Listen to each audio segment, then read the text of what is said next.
Bertemu lagi di channel My Club ID. Di konten kali ini kita akan berbicara tentang beberapa informasi teknologi dan juga produk-produk yang baru hadir di Indonesia yang didistribusikan oleh NJT. Kita mulai dari informasi tentang AMD. AMD beberapa waktu yang lalu atau beberapa minggu lalu lah ya tepatnya, AMD merilis produk prosesor baru mereka, prosesor Ryzen 5 7500F di Indonesia dalam bentuk packaging tray. Jadi tray ini dia tidak memiliki box, dia hanya ada prosesor dan cooler dari AMD Aurora Stealth. Itu sudah bisa didapatkan per hari ini dengan harga sekitar 2.900.000-an ya. Nah, prosesor ini karena ada F di belakangnya mirip dengan penamaan Intel, di mana kalau ada F di belakang model name, artinya prosesor ini tidak memiliki IGP.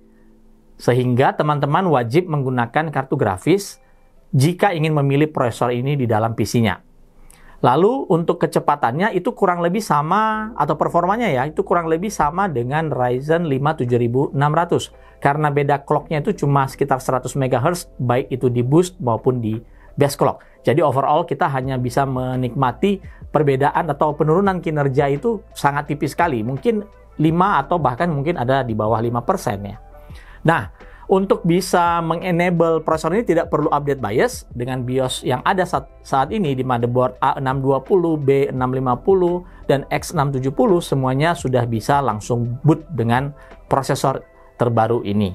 Dari AMD juga kita lihat ada beberapa pembaruan BIOS yang diedarkan oleh vendor motherboard. Nah, pembaruan BIOS ini sangat kritikal sekali karena AMD akhirnya bisa memenuhi kecepatan DDR5 yang jauh lebih tinggi dibanding sebelumnya. Teman-teman mungkin belum paham jika sebelumnya AMD AM5 atau Ryzen 7000 itu limitasinya ada di DDR5 6400 dan DDR5 6600 ya. Tetapi dengan BIOS baru yang berbasis di AGESA 1007B ini, kita bisa menikmati kecepatan DDR5 di platform AM5 itu mencapai DDR5 8000, bahkan bisa lebih. Di sini kami tampilkan hasil percobaan kami menggunakan motherboard ROG B650EI Strix dari Asus, ya mini ITX motherboard, dengan prosesor Ryzen 5 7500F yang menjalankan memori G-Skill DDR5 7600 yang berjalan pada DDR5 8000. Dari Intel kita lihat ada informasi tentang kehadiran generasi baru prosesor Intel yang mereka namakan dengan Meteor Lake. Ini akan menjadi generasi ke-14 dan uniknya agak jarang-jarang ya Intel memberikan beberapa generasi, lebih dari 2 generasi pada satu platform. Nah, kali ini dengan LGA 1700 yang sama, artinya itu menggunakan chipset yang sama, H610, B760, Z690, B660, dan juga Z790 itu bisa kompatibel dengan Meteor Lake ini. Ini adalah kabar baik bagi kalian pengguna Intel dan ingin melakukan upgrade prosesor agar mendapatkan performa prosesor yang lebih baik. Hanya saja, untuk dapat menikmati prosesor baru ini nanti yang katanya sekitar kuartal keempat akan hadir, itu harus wajib melakukan update BIOS. Update BIOS-nya itu bisa dilihat di website masing-masing vendor motherboard yang kalian pakai. Ini juga artinya teman-teman yang memiliki motherboard dengan fitur kemampuan yang bisa melakukan update BIOS tanpa harus memasang prosesor, ini juga bisa langsung melakukan update tanpa harus memasang prosesor, memori, dan kartu grafis ya. Kalian bisa cek dengan detail apakah model motherboard yang kalian pakai ini sudah memiliki fitur yang sangat berguna seperti yang dimiliki si Gigabyte Keyflash Plus BIOS ya, yang pernah kami tayangkan cara penggunaannya di channel ini juga, ataupun BIOStar yang memiliki juga fitur yang kurang lebih sama. Next kita ke FSP. Produk baru FSP yang hadir di Indonesia dari jajaran power supply-nya adalah power supply yang memiliki form factor SFX. Ini biasanya teman-teman yang menggunakannya untuk PC mini ya, atau mini ITX form factor, atau small form factor SFF, biasa kita sebutnya demikian.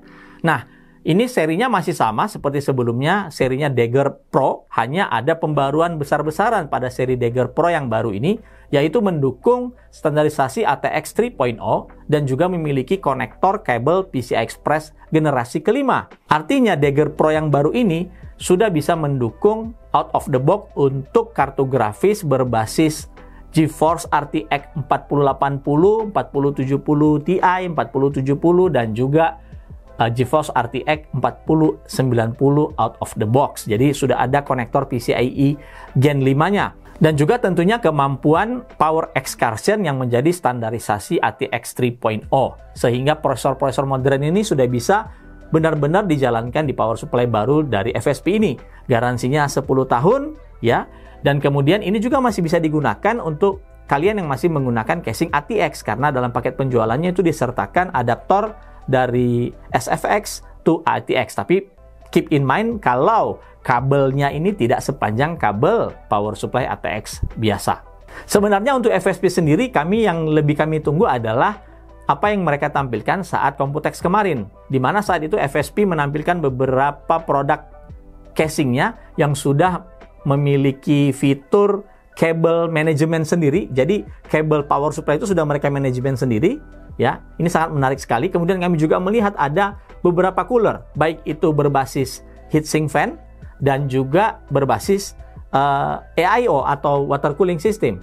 Hanya sampai hari ini kami belum mendapatkan informasi kapan kira-kira ketersediaan produk ini di Indonesia. Next ke Cooler Master. Cooler Master produk yang barunya adalah kipas yang premium yang mereka namakan dengan Mobius OC. Ini ukurannya 12 cm atau 120 mm dan ini spesifik untuk membantu airflow pada casing yang kalian pakai. Yang menjadi keistimewaan dari Mobius OC 120 ini, pertama dia menggunakan double ball bearing yang terkenal itu awet dan juga memiliki tingkat kebisingan sangat rendah. CFM-nya gede sekali, itu mencapai 88 CFM. Kemudian RPM dari kipasnya sendiri itu bisa mencapai 3200 dan disertakan juga knob pengaturan pada fisik kipasnya. Jadi seperti ada switch yang bisa menggeser, yang bisa merubah kecepatan RPM itu mulai dari 1500 hingga 3200 RPM. Uniknya lagi, kipas premium dari Cooler Master ini digaransi limited lifetime warranty. Jadi kalau kipas ini mati tanpa ada kerusakan secara fisik, misalnya kipasnya patah atau copot atau ada cacat fisik, itu bisa tetap digaransi oleh Cooler Master selama produk ini masih diproduksi. Itu yang dimaksud dengan limited lifetime warranty. Hyper 212 juga mengalami evolusi. Cooler Master menghadirkan kembali legendary cooler ini di market Indonesia dengan nama Hyper 212 Spectrum V3. Ada beberapa perbaikan, ya sebenarnya perbaikannya minor ya. Pertama itu instalasi bracketnya jauh lebih simple dan tetap mendukung varian soket yang sangat luas sekali, kecuali tentunya soket untuk prosesor server dan juga Threadripper ya, karena itu memang memiliki permukaan base yang jauh lebih besar.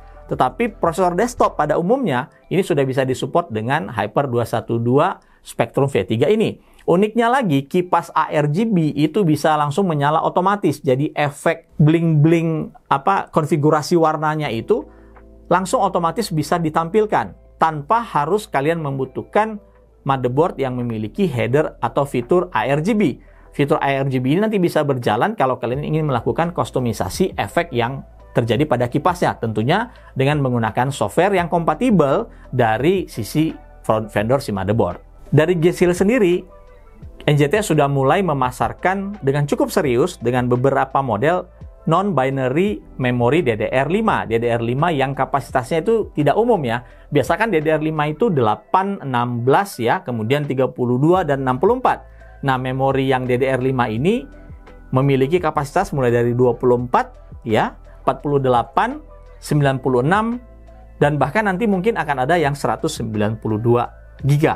Jadi density dari memori yang diperkenalkan G-Skill di seri Velar X5 dan juga Trident Z5 RGB ini density-nya lebih besar dibandingkan sebelumnya, sehingga teman-teman bisa mendapatkan kapasitas memori yang lebih besar dibandingkan sebelumnya. Kalau sebelumnya pada spesifikasi motherboard itu dengan 4 DIMM memori itu maksimum 128 GB. Namun dengan non-binary memori yang ada dari G-Skill itu bisa mencapai angka 192 GB. Untuk speednya sendiri beragam mulai dari DDR5 5600 hingga DDR5 6400. Untuk Flare X dia akan kompatibel dengan AMD AM5 karena ada Expo Profile, dan juga untuk Trident Z5 RGB itu kompatibel dengan Intel karena memiliki XMP. Namun sebenarnya keduanya sama-sama bisa kompatibel. Misalnya Flare X5 kalian pakai di Intel ataupun Trident Z5 RGB ini kalian pakai di AMD, keduanya kompatibel karena sekarang baik di motherboard AMD maupun Intel yang DDR5 itu sudah mengeluarkan BIOS yang bisa mengenali kedua profil yang ada di memori, baik itu XMP maupun Expo. Nah, memori-memori ini sudah bisa didapatkan di market. Jadi bagi teman-teman yang memang pekerjaannya membutuhkan kapasitas memori dengan kecepatan yang cukup tinggi, ini akan menjadi solusi terbaik untuk kalian. Dari Biostar ada dua motherboard yang mereka perkenalkan di kelas entry level tetapi menggunakan chipset mainstream, yaitu B760MX ya, seri MX yang kemarin ada DDR4-nya, ini dikeluarkan yang versi DDR5-nya. Selain dari Intel, Biostar juga menghadirkan entry level dari AMD menggunakan chipset AMD B650 dengan nama B650ME Pro. Kedua motherboard ini ada di level yang lebih rendah dibandingkan seri Silver ya. Kalau teman-teman tahu kan ada B760M Silver dan juga B650M Silver. Nah, kedua ini ada di bawahnya. Tentunya dengan sedikit pengurangan fitur terutama di bagian heatsinknya. Tetapi secara fungsional itu semuanya kurang lebih sama. Jadi ini memberikan opsi yang lebih menarik dari sisi harga, dari sisi fitur yang mendasar, baik itu dari Intel maupun AMD, dengan adanya dua model ini hadir di Indonesia dari Biostar. Pernah dengar seri kartu grafis Jetstream? Nah, Palit kembali menghadirkan seri ini di Indonesia. Sepengetahuan saya, dulu Jetstream ini berada salah satu top of the line seri dari si Palit ya. Dulu, beberapa tahun yang lalu, saat itu belum ada yang namanya Gamerock. Tetapi seiring dengan serangan RGB yang bertubi-tubi, Jetstream ini tidak lagi difokuskan pada top of the line karena tidak memiliki RGB. Jadi fitur utama dari Jetstream, dia tidak memiliki RGB dan dia fokus pada performa. Ini bisa dibuktikan dengan menggunakan base chopper atau base tembaga yang lebih luas. Kemudian frame-nya itu menggunakan bahan dari die-cast yang lebih kokoh. Ada 6 heat pipe nickel plated untuk mendinginkan. Kipas yang digunakan itu kipas yang spesifik yang dinamakan oleh Palit sebagai Gale Hunter Fan, yang mereka percaya akan bisa memfokuskan aliran udara dengan volume yang lebih banyak ke dalam heatsink sehingga lebih efektif dalam mendinginkan GPU dan juga memori. Dan terakhir tentunya pasti ada backplate-nya. Untuk Jetstream ini sendiri, ini yang hadir adalah dari seri GeForce RTX 4070 Ti dan GeForce RTX 4080. Demikian news untuk kali ini. Kami akan hadir di news berikutnya, dan jika ada informasi yang teman-teman ingin tahu lebih dalam, silakan tulis di bagian komentar. Kami akan berusaha mencari sumbernya dan mempersembahkannya untuk teman-teman di channel My Club ID. Jangan lupa untuk subscribe dan klik loncengnya.